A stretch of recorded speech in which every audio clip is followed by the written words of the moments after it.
สกามีเดือน11วันที่4เวลา1 โมง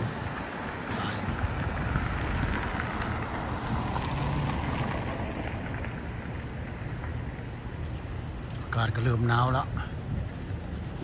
เริ่มหนาวเข้ามาแล้วอากาศ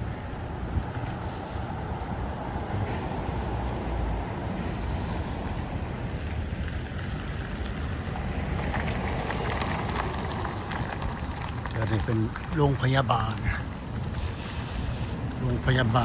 หัวสำหรับหัวใจเฉพาะ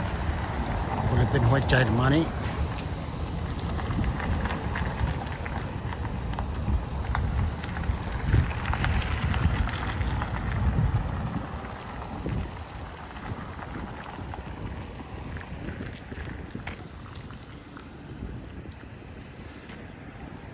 เดินจอด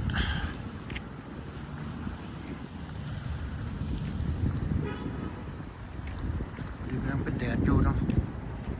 แดดหนาวมันเป็นโรงพยาบาลสำหรับพวกเพศหัวใจ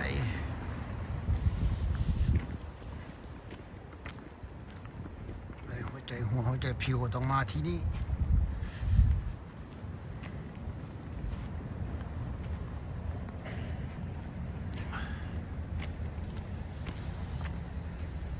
อากาศแจ่ดีมาเลย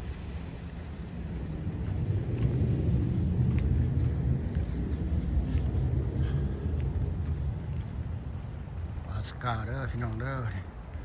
บ่ายโมง